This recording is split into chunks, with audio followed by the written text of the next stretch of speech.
In the sweltering heart of a Caribbean sugar plantation, a single spark ignited an inferno.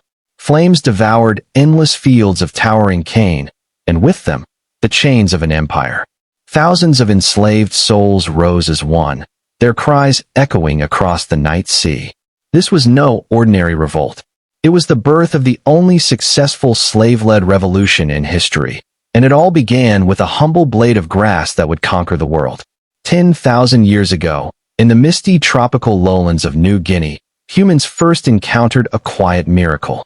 Deep in the jungle, a tall, resilient grass grew wild along riverbanks. Its thick stalks hid a treasure no one had ever tasted: pure, liquid sweetness. Indigenous islanders chewed the cane raw, drawing strength and joy from its juice during long hunts and humid days. For millennia, this was sugar's simple existence, passed quietly through Pacific migrations and early trade, moving island by island. It remained a living plant, tied to the earth, until it reached the fertile plains of ancient India around 3500 BC. There, clever farmers made a revolutionary leap. They crushed the stalks, boiled the juice, and watched it transform into storable crystals. They named it khanda, the root of our word candy. Suddenly, sweetness could travel. Indian texts spoke of it with awe. Healers prescribed the golden crystals for ailments of body and mind. Sugar was more than food. It was a gift from the gods. Then, in 326 BC, Alexander the Great's armies pushed into India. Soldiers returned with astonished tales of reeds that produce honey without bees. The Greeks marveled, but sugar stayed an exotic rarity in the West, too distant, too costly. Roman apothecaries sold tiny amounts at prices only emperors could afford, using it as medicine rather than sustenance. For centuries, Europe remained hungry for this elusive sweetness, yet trapped by geography. Sugarcane demanded relentless tropical sun and water. The Old World could only dream, until ambitious sailors and scholars changed everything forever. A quiet decision on distant islands would soon unleash forces that would redraw maps, forge empires, and shatter millions of lives. The spark came during the Islamic Golden Age. Arab traders and alchemists refined the ancient Indian process, producing pure white crystals that lasted longer and tasted cleaner. They built sophisticated mills across Persia, Egypt, and North Africa, turning sugar into a prized trade good. When crusaders stormed the Levant in the 11th century, they discovered this white gold in bustling markets. Knights carried sacks home alongside relics, their tongues forever changed.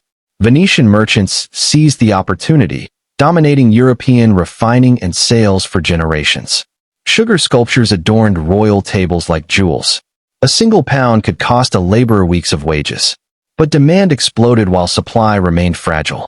Europe could not grow cane. Portuguese explorers, in the 1400s, found the answer on Atlantic islands, Madeira, the Canaries, São Tomé. They planted the first European sugar estates. The work proved hellish. Back-breaking harvests under blistering sun, massive grinding mills that could devour limbs in seconds, boiling houses where temperatures soared past 140 degrees Fahrenheit and burns were constant. When local labor faltered, Portuguese planters turned to enslaved Africans. The model was set. Then, in 1492, Christopher Columbus carried sugarcane cuttings on his second voyage. The Caribbean proved paradise for the plant. Rich soil, perfect climate. Plantations erupted across Spanish, Portuguese, English, French, and Dutch colonies. Tiny Barbados soon outproduced entire continents, becoming Britain's most valuable possession. The true cost revealed itself in blood.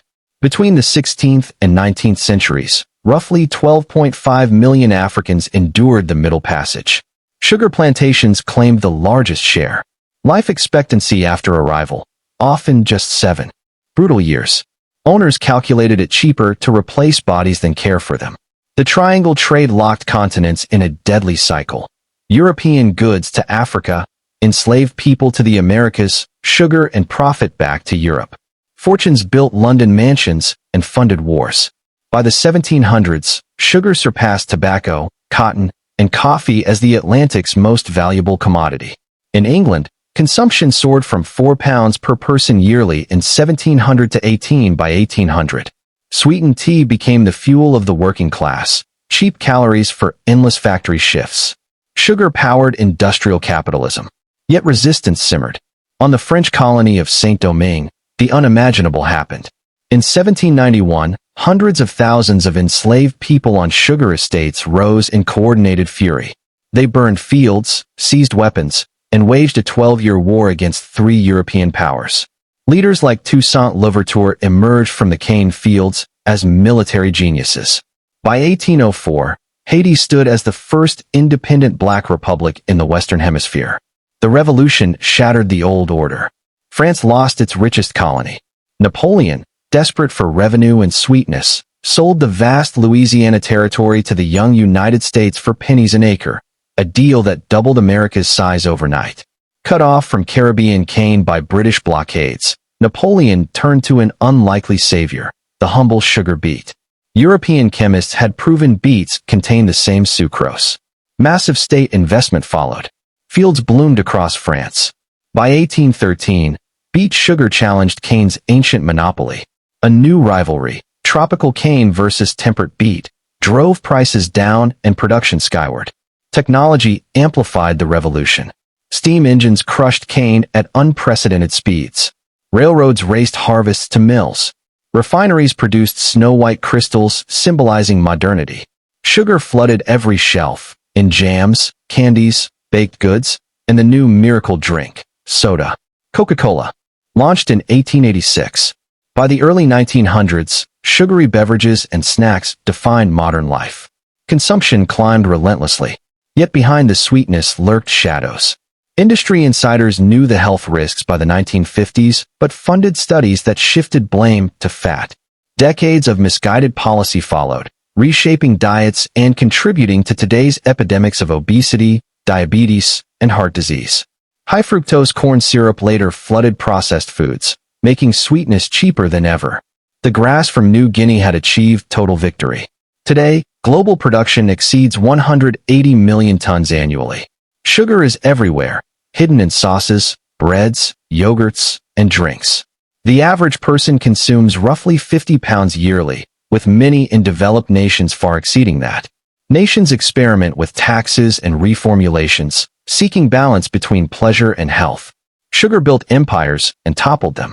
It drove exploration, slavery, revolution, and industrialization. It sweetened tea that powered factory workers and filled the bottles that quenched modern thirsts. From a jungle grass to a global force, its journey mirrors humanity's own, brilliant innovation shadowed by profound cost. History remembers sugar not merely as a commodity, but as a quiet conqueror that reshaped diets, economies, and societies in ways we are only beginning to fully understand. What can we learn from its complex legacy today? Do you believe we've finally gained control over this ancient sweetness, or does it still shape our choices more than we realize? Drop your thoughts in the comments below. If this journey through sugar's epic story gripped you from the very first spark, hit subscribe and turn on notifications. We're uncovering more hidden histories that changed the world forever.